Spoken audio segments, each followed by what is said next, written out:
DNF में पहला हम इंट्रोडक्शन देखते हैं। तो याद होगा डी ब्लॉक का जो पहला एलिमेंट होता है scandium, titanium, vanadium, chromium, manganese, Fe, CO, Ni, copper और जिंक होता है। 21, 22, 23, 24, 25, 26, 27, 28, 29। स्कैंडियम के नीचे होता है वाइट्रियम, उसके नीचे होता है लैंथनम और उसके नीचे होता है एक्टिनियम या एक्टिनम। यहाँ होता है जिंक के नीचे कैडमियम और कैडमियम के नीचे होता है मर्क्यूरी और यहाँ होता है कोपर्नियम। यहाँ होता है कोपर्नियम।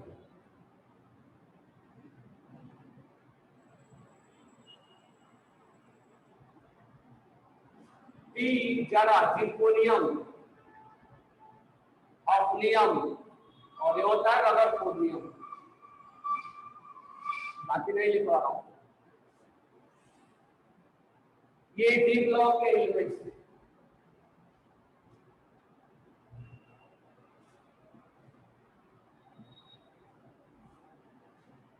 डी ब्लॉक एलिमेंट्स याद करने का तरीका क्या है? SC science teacher very cruel या क्रूर मैन, साइंस टीचर वेरी क्रूर मैन, हेप्कोनिकोजिन, हेप्को हेप्को निकू हेप्कोनिको जिंक,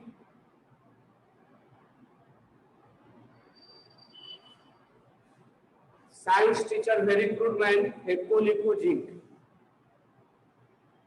इसका अगर याद करोगे अस्फूर्ति ला एक, एससी फॉर अस्फूर्ति, अस्फूर्ति ला, अस्फूर्ति एक ही में आ गया, अस्फूर्ति टी, अस्फूर्ति ला एक, अस्फूर्ति लाए, पी जरा half, T I for T, जेडर फॉर जरा, जरा मतलब कम, हाफ,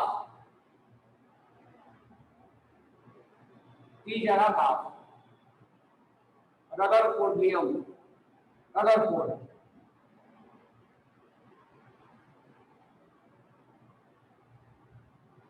भाई नवाब था, भाई नवाब था और यहां होता है डीबी,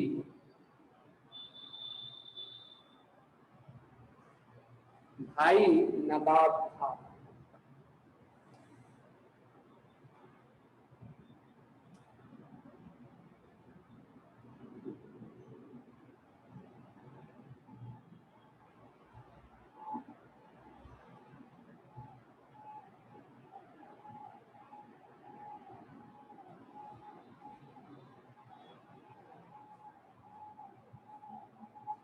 V for भाई, V for भाई, NP for Nawab, TA for था, DB, DB से बोल दो, क्या बोल दोगे?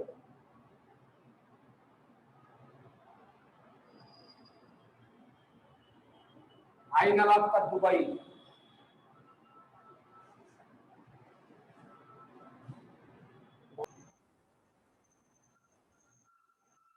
भाई नवाब था दुबई, दुबई।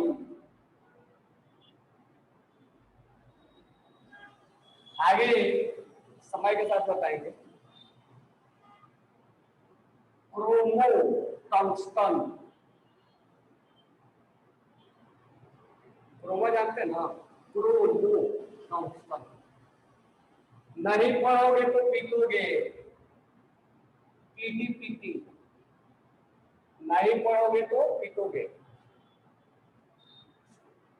नहीं पढ़ोगे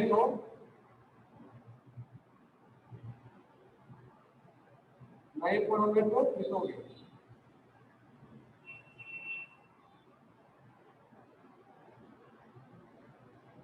सोना चांदी तांबा, सोना चांदी तांबा, कॉपर सिल्वर गोल्ड।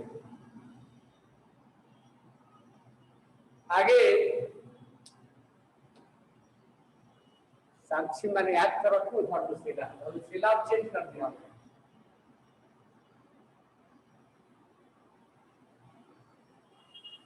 पहले लिखवाया था ना।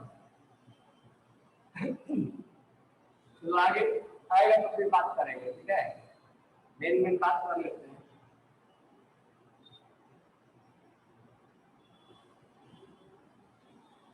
अब देखो ध्यान से, डी ब्लॉक एलिमेंट को, पहला पॉइंट हम इंट्रोडक्शन पढ़ रहे हैं ना, तो डी ब्लॉक एलिमेंट को हम क्या बोलते हैं, ट्रांजिशन एलिमेंट।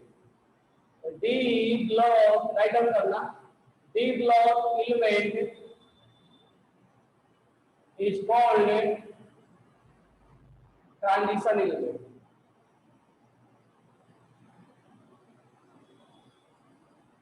क्यों ट्रांजिशन बोलते हैं, ट्रांजिशन क्यों बोला गया है, क्योंकि जिसका एस और डी पार्शियल फिलअप होता है, if S and D is partial fill up, partial fill up, partial fill up का मतलब क्या हुआ, D1 हो, 2 हो, 3 हो, 4 हो, 5 हो, 6 हो, 7 हो, 8 हो, 9 हो, इनको हम पार्शियल फिलअप बोलेंगे। और कंप्लीट फिलअप किसको बोलेंगे, डी के लिए, ये कंप्लीट फिलअप बोलेंगे। तो इस तरह से देखा जाए तो जिंक, कैडमियम और मर्क्यूरी ये is not a part of transition element, एक ट्रांजिशन एलिमेंट का पार्ट नहीं है। हमारे मन में क्वेश्चन आएगा सर लास्ट वाला क्यों छोड़ दिए, तो 7th पीरियड वाला भी इनकम्प्लीट होता है, इसलिए हम उस पर अभी नाम नहीं लेते, बुक भी नाम लेने से डरता है। तो लास्ट वाले के बारे में, वो भी हालांकि ट्रांजिशन एलिमेंट का एक पार्ट नहीं है, लेकिन 7th एलिमेंट इज इनकम्प्लीट, तो हम उसको ज्यादा नाम नहीं लेते हैं, डर लगता है नाम लेने से। जिंक, कैडमियम और मर्क्यूरी जो है not a part of transition, क्यों नहीं है, क्योंकि इसका डी जो है तो कंप्लीट फील्ड होता है। डी जो है इसका, जिंक का देखोगे लास्ट में आता है 4s2 और 3d प्लेन आता है, कंप्लीट फिलअप होता है। इसी तरह से कैडमियम का भी आ जाएगा 5s2 और 4d, मर्क्यूरी का भी हो जाएगा 6s2 5d।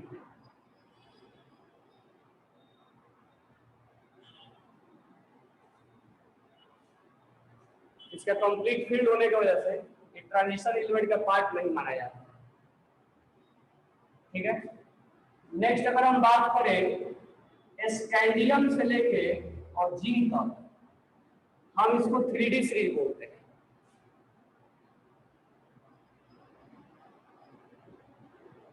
Sir D5 half field होगा, हाफ फील्ड से क्या मतलब है, हमें यहाँ कंप्लीट फील्ड नहीं होना चाहिए, पार्शियल फील्ड, D5 तो पार्शियल में आएगा ना।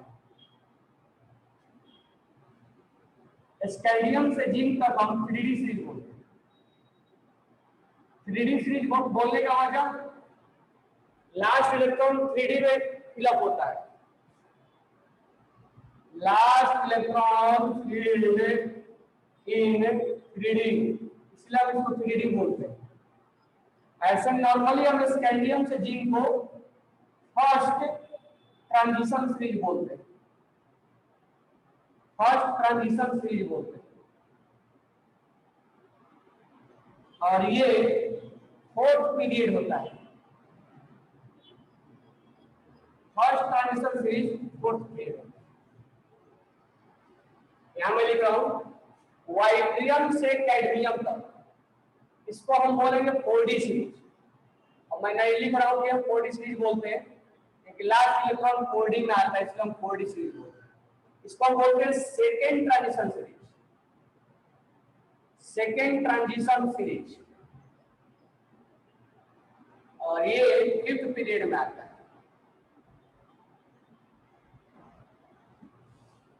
अब यहां देखोगे लैंथनम, लैंथनम से एक बीच में तुम्हें छोड़ना पड़ेगा, क्योंकि लैंथनम के बाद क्या स्टार्ट हो जाता है, सीरियम एक ब्लॉक। लैंथनम से हाफनियम और हाफनियम से मर्क्यूरी,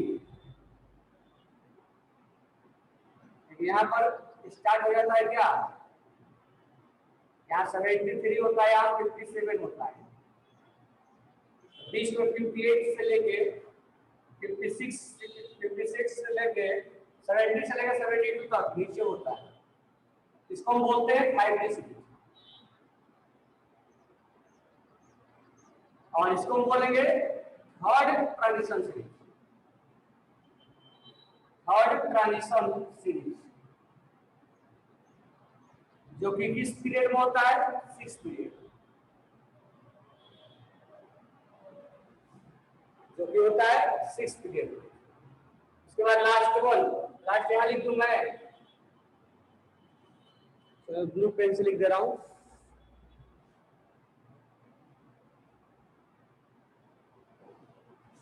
एक्टनम के बाद आता है, एक्टनम के बाद थोरियम से स्टार्ट होता है एल आर पर, उसके बाद आरएफ, आरएफ के बाद स्कोपर्नियम लास्ट, इसको हम बोलते हैं 6D सीरीज। लास्ट इलेक्ट्रॉन 6 में फिलअप होता है।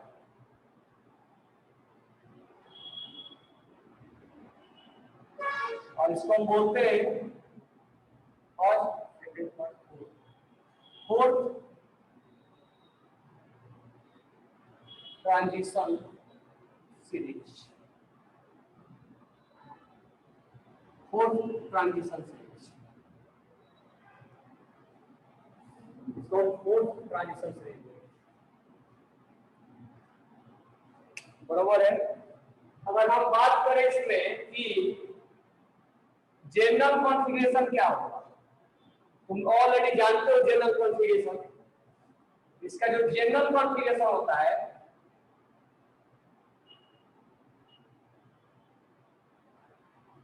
जनरल कॉन्फ़िगरेशन जो होता है वो क्या होगा, n is 1 से 2, कभी 1 तो कभी 2, और n-1 d 1 to 10। मालूम है ना, ये बताने की कोई जरूरत नहीं है, कोई पर्टिकुलर ग्रुप का नहीं है, पूरा डी ब्लॉक का। जहां n बिलोंग्स करेगा, अगर 4 पुट करोगे 4 5 6 7,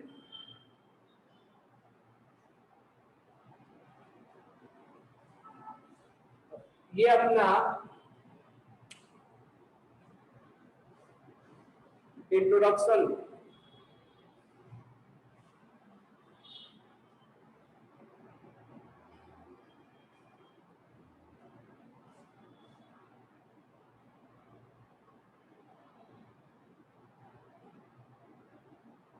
बात क्लियर हो गई।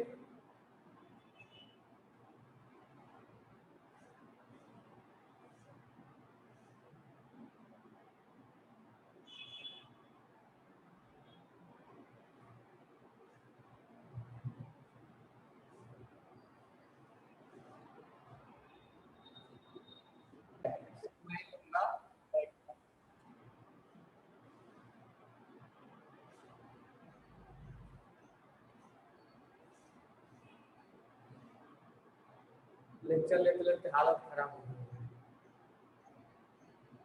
सुबह से लेक्चर लगता है, शाम को नहीं, वही गिर जाएगा।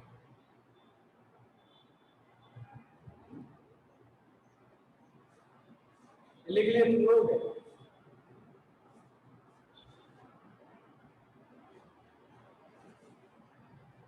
तो लैंथेनाइड सीरीज का पार्ट 4 नहीं है ये। इसका नाम क्यों नहीं लिया हमने?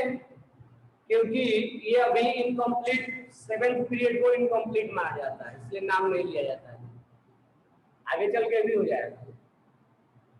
इसको हम बोलेंगे फर्स्ट ट्रांजिशन सीरीज और 3D सीरीज। इसको हम बोलेंगे 4D सीरीज और second transition series, 5D series, third transition series. इसको हम बोलेंगे 6D सीरीज और 4th ट्रांजिशन सीरीज। ठीक है, जिस वन भी जनरल कर दिया तो बताने की नीड नहीं है ना कैसे आया होगा, बताने की नीड है क्या? देख लो एक बार कैसे आया होगा ये, एक बार ऑब्जर्व करो इसको कैसे आया होगा। अब ये किसी पर्टिकुलर ग्रुप के लिए नहीं निकाला जाता है, ये पूरा डी ब्लॉक के लिए निकाला जाता है। अगर तुम देखोगे तो यहाँ पर कॉन्फ़िगरेशन क्या आएगा, अगर तुम केवल इस यहाँ से यहाँ तक ऑब्जर्व करो कॉन्फ़िगरेशन क्या आएगा। देखो मैं लास्ट वाला लिख रहा हूँ, 4s2 और 3d1 आएगा, ये 4s2 3d2 आएगा, ये 4s2 3d3 आएगा। यहाँ पे एक्सेप्शन है, कोई प्रॉब्लम है नहीं, एक्सेप्शन है तो ऐसा नहीं कि हम इसको 4s2 और 3d क्या आएगा 6 आएगा, 5 आएगा, 4s2 3d 6 आएगा, 4s2 3d 7 आएगा, 4s2 3d 8 आएगा, 4s2 3d 9 आएगा और 4s2 3d 10 आएगा। अब इतना को ऑब्जर्व करो, बाकी पे निकल जाएगा।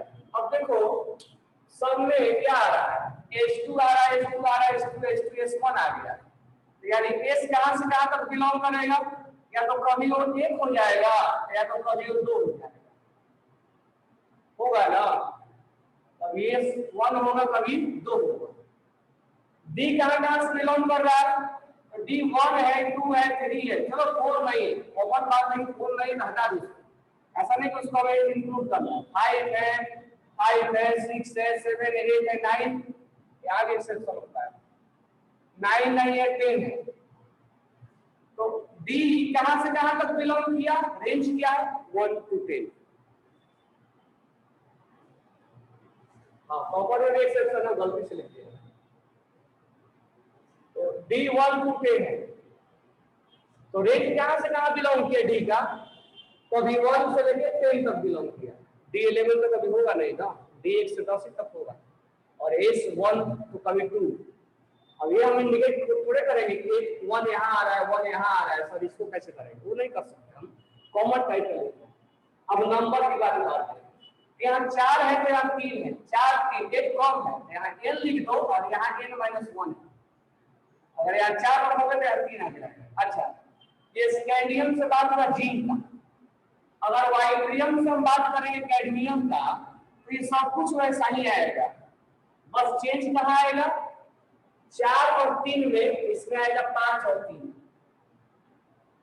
इसलिए n पहले बिलोंग करता है 4 से, 5 ये हो जाएगा, 6 इसके नीचे वाला हो जाएगा, 7 इसके नीचे वाला हो जाएगा। ये पूरा ग्रुप को बता दिया, लगभग 12 10 40 एलिमेंट के लिए बता रहे हैं।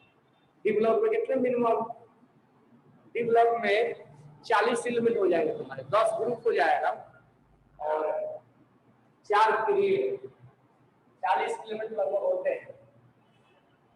ये जनरल कॉन्फ़िगरेशन है, रटने की जरूरत नहीं है। अब हम लिखेंगे नेक्स्ट इंट्रोडक्शन में ही कि जो डी ब्लॉक स्टार्ट होता है तो ग्रुप नंबर 3 से 12 तक होता है।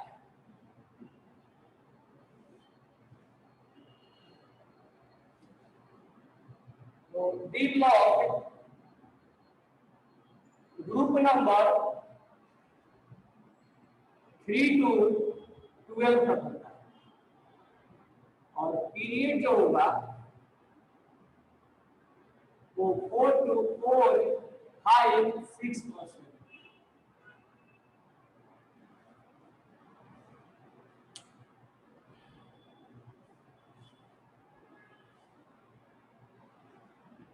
नेक्स्ट हम इसे कुछ कुछ प्रॉपर्टीज लिखेंगे इंट्रोडक्शन में ही। कैसा प्रॉपर्टीज, फिर हम वन बाय वन बात करेंगे भी। कुछ कुछ हम प्रॉपर्टीज लिखेंगे। कैसा कैसा प्रॉपर्टीज, एक कॉमन टाइप का प्रॉपर्टीज। हम डी ब्लॉक के बारे में क्या जानते हैं, कोई ऐसा नॉर्मली फिजिकल प्रॉपर्टीज वो ऐसा नहीं लिखवा रहा हूँ।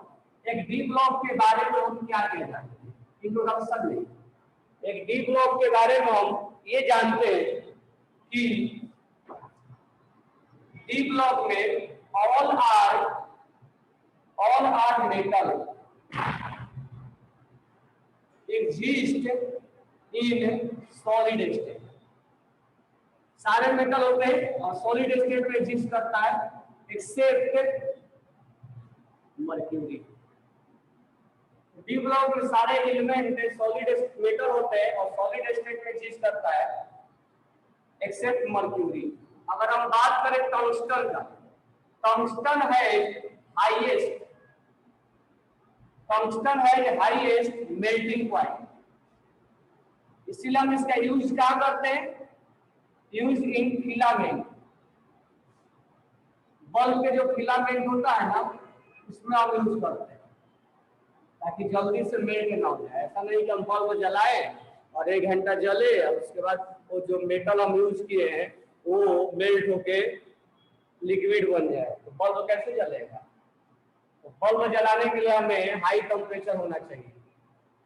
टंगस्टन, दिमाग का भी बत्ती ऐसे जलाया जाता है, इसके लिए भी हाई टेम्परेचर होना चाहिए, तभी दिमाग का बत्ती जलता है।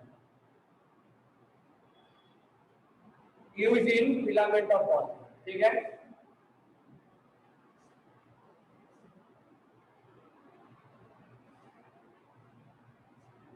ऑस्मियम ओएस, ऑस्मियम है highest,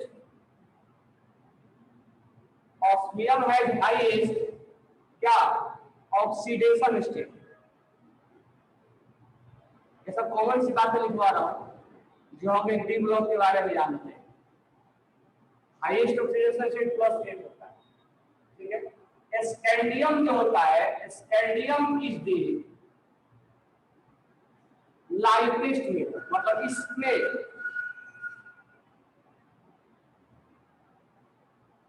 lightest metal D block में ऐसे लाइटेस्ट जो होता है लिथियम होता है। ओवरऑल लाइटेस्ट जो होता है मेटल में वो लिथियम होता है, लेकिन डी ब्लॉक में स्कैंडियम सबसे लाइटेस्ट होता है, इसीलिए स्कैंडियम का यूज चाइना और तो पहाड़ के ऊपर झूला बनाने में करता है। स्कैंडियम से बनाता है, हल्का होता है ना और स्ट्रेंथ भी ज्यादा होता है, लाइटेस्ट मेटल होता है। इसका सबसे लोएस्ट, इसका लोएस्ट डेंसिटी होता है पूरे डी ब्लॉक में। डी ब्लॉक के बारे में बात कर रहे हैं, डी ब्लॉक में सबसे लोएस्ट डेंसिटी से क्या होता है स्कैंडियम। ऑस्मियम का हाईएस्ट डेंसिटी होता है, हाईएस्ट डेंसिटी। ऑस्मियम का डेंसिटी सबसे हाईएस्ट होता है पूरे डी ब्लॉक में। डी ब्लॉक में सबसे हाईएस्ट डेंसिटी ऑस्मियम का होता है, इससे ज्यादा किसी का नहीं होता, ठीक है। नेक्स्ट अगर हम बात करें तो डी ब्लॉक के जो एलिमेंट होते हैं, डी ब्लॉक के जो एलिमेंट्स होते हैं उनके वेरिएबल ऑक्सीडेशन स्टेट होता है,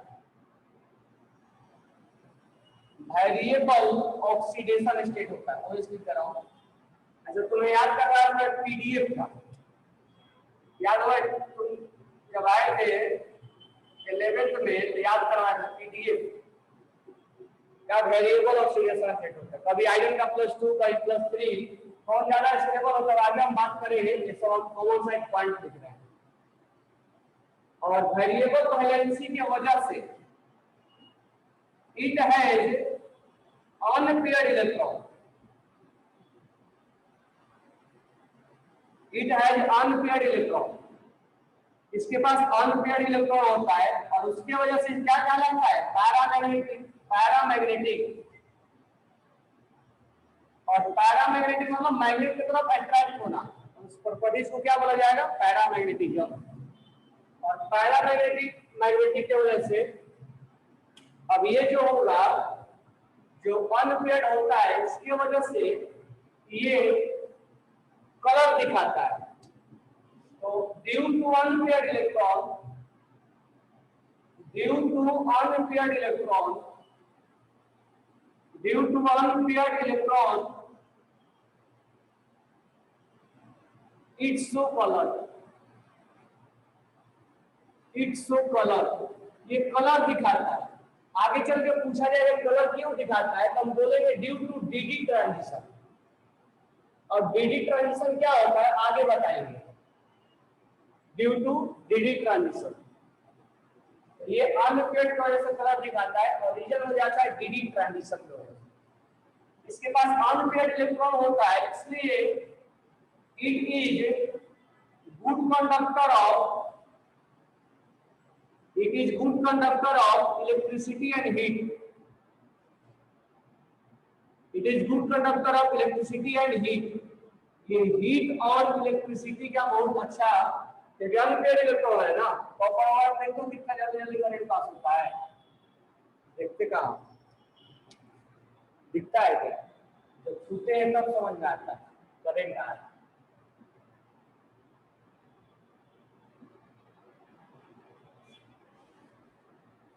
ठीक है, नेक्स्ट अगर हम बात करें वेरिएबल ऑक्सीडेशन स्टेट की वजह से, इसको हम कैटलिस्ट के तौर पे यूज करते हैं। It is used as a catalyst. ये तुम पढ़े होगे कि डी ब्लॉक में, सॉरी, बॉन्ड नंबर साइकिल से जब अमोनिया बनाया जाता है तो आयरन को यूज किया जाता है एज ए कैटलिस्ट, जो उसके रेट ऑफ रिएक्शन को बढ़ा देता है। It is used as a catalyst. पूछा जाएगा क्यों होता है, तो due to variable oxidation state, due to variable oxidation state, इसलिए हम कैटलिस्ट के तौर पे यूज करते हैं। ये वेरिएबल ऑक्सीडेशन स्टेट की वजह से, और इसको हम एलॉय भी बनाते हैं। हम वन में वन सब बात करेंगे। इसको हम एलॉय भी बनाते हैं, जैसे brass, bronze, brass, bronze, bell metal. आगे मैं लिखवाऊंगा सबका कौन किससे मिलकर बना है, इसका परसेंटेज कितना है, ये सब हम जनरलाइज बातें कर रहे हैं डी ब्लॉक का, फिर हम वन बाय वन सबके लिए बातें करेंगे। It form alloy, brass, bronze, bell metal. Next अगर हम बात करें तो जो इसके बाद हमें नेक्स्ट जो चैप्टर पढ़ना है केमिकल बॉन्डिंग का भाई, कोऑर्डिनेशन कंपाउंड। ठीक है, जो कि जेई का फेवरेट टॉपिक है। हर साल कम से कम 2 से 3 क्वेश्चन आना उसको मस्ट है। ऐसा टॉपिक है इनऑर्गेनिक। इनऑर्गेनिक में अगर तुम केमिकल बॉन्डिंग, पीरियोडिक टेबल और कोऑर्डिनेशन कंपाउंड गए करके 10 में से कम 8 क्वेश्चन हो जाएंगे। यहाँ रिएक्शन है वो केवल छोड़ के, और उसका रिएक्शन नहीं है। नेक्स्ट हम बात करेंगे कि D block element, D block element form complex compound, complex compound. याद होगा मैं कॉम्प्लेक्स कंपाउंड में थोड़ा बहुत डिस्कस किया था केमिकल बॉन्डिंग में, K4FeCN6 मैं बताया था ये इसके साथ कोऑर्डिनेट बॉन्ड बनाता है और इसके साथ आयनिक बॉन्ड बनाता है। इसको हम कॉम्प्लेक्स कंपाउंड के नाम से जानते हैं। कॉम्प्लेक्स कंपाउंड यही है कोऑर्डिनेशन कंपाउंड, ये कोऑर्डिनेट बॉन्ड बनाता है, इसको हम कोऑर्डिनेशन कंपाउंड बोलते हैं। ये कोऑर्डिनेशन कंपाउंड बनाने का इसके पास कैपेबिलिटी है। क्यों कोऑर्डिनेशन कंपाउंड बनाता है, तो इनके पास बहुत सारा वैकेंट ऑर्बिटल होता है। जब ये लोन पेयर देता है तो ये लोन पेयर को एक्सेप्ट करने के लिए इनके पास जगह होता है, तो वो लोन पेयर ये एक्सेप्ट कर लेता है। इसके पास बहुत सारा वैकेंट ऑर्बिटल होता है। Due to due to vacant orbital it form complex compound. अगर पूछेगा कॉम्प्लेक्स कंपाउंड क्यों बनाता है, हम जवाब दे देंगे कि इसके पास वैकेंट ऑर्बिटल बहुत ज्यादा होता है, इसलिए लोन पेयर को एक्सेप्ट करने के लिए इसके पास जगह होता है और इसकी वजह से ये कॉम्प्लेक्स कंपाउंड बनाता है, कॉम्बिनेशन कंपाउंड बनाता है।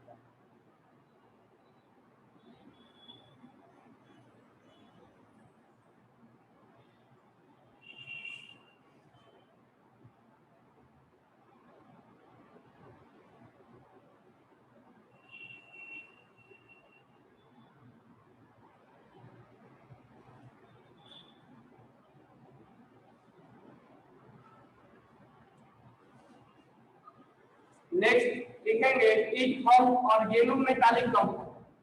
अब थोड़ा बहुत तुम्हें याद होगा ऑर्गेनोमेटालिक हमने कहीं डिस्कस किया था। It form organometallic compound. हाँ, कहाँ डिस्कस किया था? नहीं, तुम लोग नहीं, पी ब्लॉक में तुम्हें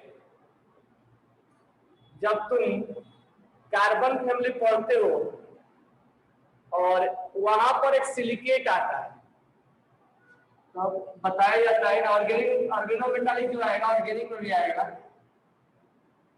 यानी जब मेटल जब कार्बन वगैरह से अटैच होता है, जैसे याद हो ग्रिग्नार्ड रिएजेंट नाम सुने होंगे, हालांकि ऑर्गेनिक में आएगा, लेकिन अगर तुम्हें पी ब्लॉक में पढ़ाया जाता है carbon family, Grignard reagent RNGX, ये कार्बन जो है इस मेटल के साथ जुड़ा रहता है। तो जब कार्बन का अटैचमेंट मेटल से होता है, दैट कंपाउंड इज कॉल्ड ऑर्गेनोमेटल।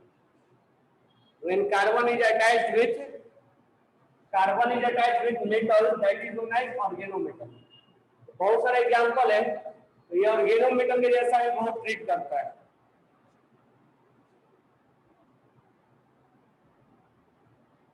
ये माइलेबल और डक्टाइल होता है और लेस रिएक्टिव होता है, लिख लेना, इट इज माइलेबल एंड डक्टाइल। लिखू मैं,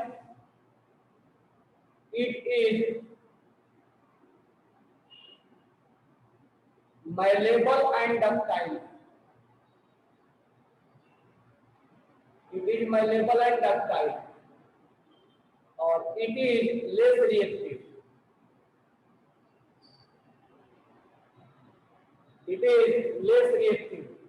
ठीक है, और high melting point boiling point होता है, क्योंकि सॉलिड स्टेट में होता है, इनसे ज्यादा रिएक्टिव कौन होता है? एस ब्लॉक इनसे ज्यादा रिएक्टिव होता है, ठीक है। एक ऐसे आईआईटी में क्वेश्चन पूछा था मेंस में कि आयोनाइजेशन एंथैल्पी किसका ज्यादा है? तीन ऑप्शन, ये ज्यादा नहीं, 2015 का इक्वेशन है।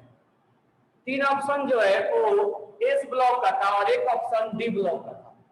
तो याद रखना कि आयोनाइजेशन एंथैल्पी जो होता है एस ब्लॉक से ज्यादा डी ब्लॉक का होता है। बिना सोचे समझ आंसर लगाते हैं, हालांकि आगे पढ़ाएंगे। तो एक तीन ऑप्शन में एस ब्लॉक था और एक ऑप्शन में स्कैंडियम था, वहां करेक्ट आंसर स्कैंडियम था।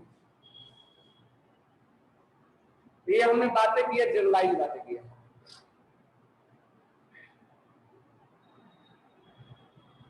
नेक्स्ट लिख लेना, it show electropositive character.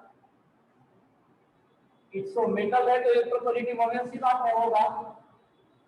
Electropositive मतलब इलेक्ट्रॉन लूज करने की tendency. It shows electropositive character but less than S block.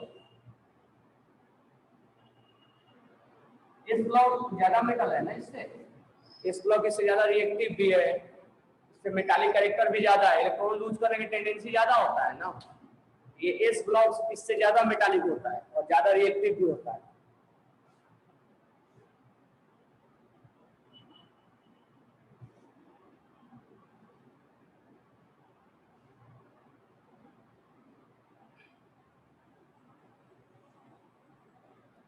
ठीक है। और एक बात इसमें ये भी है कि अगर ये NH से अपना इलेक्ट्रॉन लूज करता है तो उसके बाद N-1 से भी अपना इलेक्ट्रॉन लूज करता है। हम इसमें लिख सकते हैं कि अब ऐसा हर P में नहीं होता है, केवल D में ही होता है। S और P में ऐसा नहीं होता है कि यहाँ से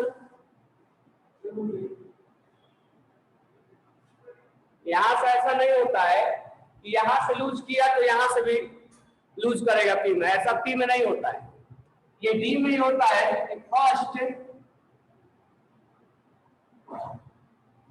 it lose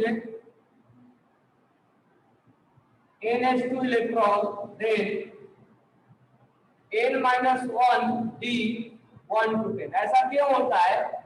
यहाँ से लूज करने के बाद यहाँ क्यों चला जाता है लूज करने? दूसरे में ऐसा क्यों नहीं होता है?